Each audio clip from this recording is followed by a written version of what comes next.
I can see why most people in their later years end up just feeding pigeons in the park.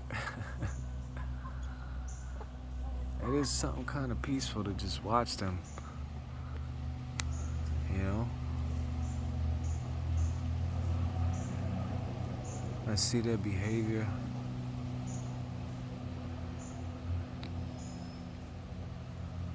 Hmm. Ah, yo, I'd like to share an update. Another update. we um we have a serious investor for this place, and it looks like we may be staying here for a little bit longer. Everything is moving along perfectly, beautifully. Life is incredible. The advancements that are making now throughout the world are really mind-blowing. I've been observing what is happening and being shared publicly. My imagination and creative side of the mind, I guess, is doing the rest to really push this potential.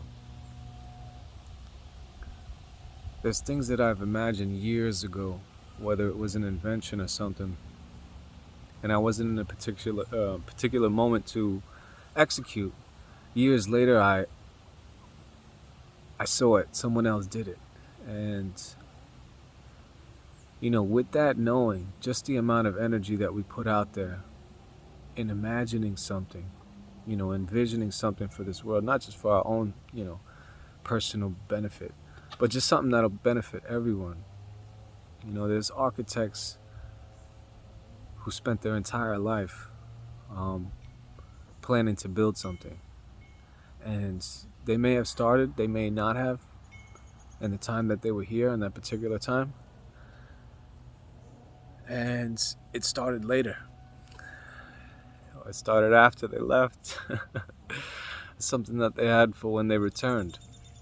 But even if they returned, or when they returned, would they would they have known that they were part of the creation of it prior? So how many times have we been here? Experiencing this life. How many different lives we've lived. Different friends, different mamas, papas, brothers, sisters, friends, all that stuff. Cousins. That's crazy. And now as this multiverse concept is being also pushed out through the films and entertainment, it's kind of giving people a little bit of an insight into just how massive this is. This whole entire thing that we're in. So according to science, what they discovered is that there's a whole bunch of dimensions. And now if there's one of you that exists in one of these dimensions, and say there's, that they could definitively explain, there's maybe 10 or 20, 30 publicly that they're able to explain.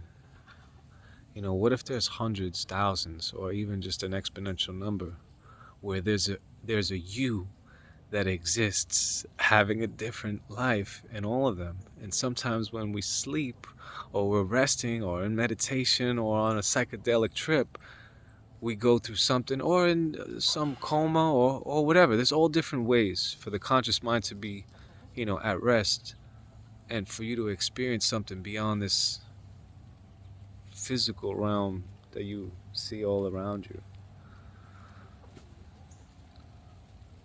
How many of you are there? And which one of you is the actual you? And the actual you, is it conscious of every single one of you? That's like How powerful are we? How powerful are we truly, truly, truly?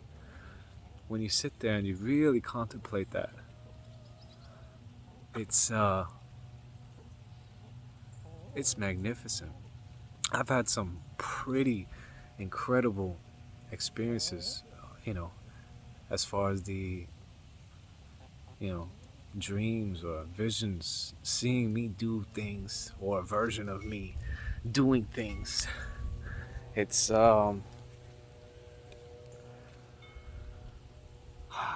it's something. It's something. It's really, really, really something. What is this place? What is this place, man? So many times I ask, like, what's the point? What's the point of this all? At any moment, any one of us could be taken out, or we could even decide to take ourselves out. People who are not happy. It's crazy though. I was watching something a little while ago, and someone who had a near-death experience, you know, and the guy he didn't want to live. He was actually suicidal. He didn't want to live. He's like, man, I want to get out of here. I want to get out of here. And actually asked God, like, please just end it. Just end it. And then the guy goes, a few days later, and he gets into an accident. And this experience that he has is it's incredible. It describes it. And a lot of this stuff is also being brought to the public. And no one's talking about this. But this has been shown before, like during earthquakes and big events where, people have died, or their body, their heart has stopped working. They've, completely left, and they're pronounced dead. And they share this experience when they return. And every single one of those experiences are relatively the same. They're all relatively the same. Look at this guy. He got a little heart over here. It's got a cool heart right on. It's usually shaped like a heart. I don't know if you can see it. But it's always similar. It's like, so many people are threatened or terrified of death. And that's one way to control, like really control people. I mean, that's what we saw in these last few years. Like, oh, if you don't do this, you're gonna get this, this bug is gonna kill you. So you gotta, give up all your rights and give up all your freedoms.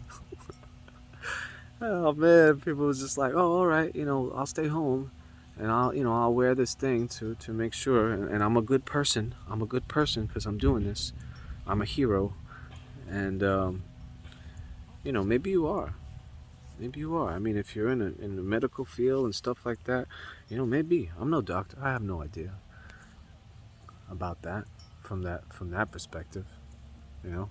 This perspective that I'm seeing it from is, with my experiences, there's no such thing. It doesn't exist. But hey, what do I know? I'm just a guy sitting in the dirt, petting his cat and watching his chickens.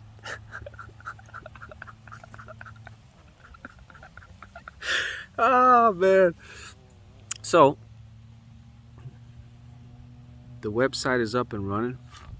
FablePublishing.com. The Mission to Moga is up in there with the flip book, the audio book.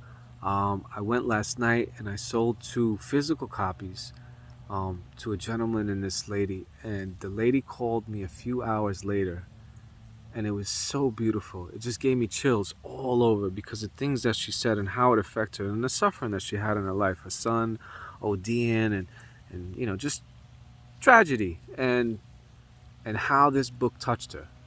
It really, inspired her, because there's so many things that she didn't want to face, and she just, would rather choose to stay sleeping, because to wake up and face ourselves, it's quite a bit. It's so fucking easy to stay distracted. It's so easy. I'm telling you, I'm doing this project right now, and I mean, the phone rings, spam call, some, you know, supermodel looking woman is saying how nice you are, all this crap. The fox comes out of nowhere. Last night was crazy. Last night something got got. I could just hear it. I said, oh man, I ran out here barefoot and I'm like, there's nothing I could do. It was interesting to listen to. But the amount of distractions and to be able to focus, like focus, super focused. And this is what we used to meditate in the park, practicing. And, trains are passing by cars and all of a sudden a car pulls up right in front of the park and starts playing, some reminiscent hip hop song. And I'm deep in concentration, and the conscious mind wants to start singing along, and vibing with the song, but not allowing oneself to get distracted by anything. And I used to have that super major focus as a kid when it came to drawing and painting and doing stuff in the house, like building castles out of wax and crazy things. I just sit there for hours and hours, and sometimes I wouldn't blink. I'd be just standing there so long I wouldn't blink. I wouldn't blink. Like, man, you're fucking nuts. I'm like, you know what? Yeah, okay, fine. If that's the case, then I'm enjoying myself. I'm having a great experience, and I don't care. I don't gotta explain that to no one. Say, why are you walking around barefoot? There's chicken shit on the floor. So what is the chicken shit? Chicken shit, they're eating what? What are they eating? Seeds, bugs, dirt. It's all dirt anyway. Okay, you come in the house, you're obviously not gonna, lay in your bed or the couch completely covered in poo on your feet, and slam it up on a pillow, because it's crazy. My cousin said something like that. He's like, this is why God designed the feet so far away from the mouth. And it's crazy. I had some stupid asphyxiation with the feet as a kid. But that's it for now. I got someone coming through to pick up some eggs. I love you. Stay in tuned. Keep up your beautiful high vibrations. And yeah, let's build the moga. Peace. See you later.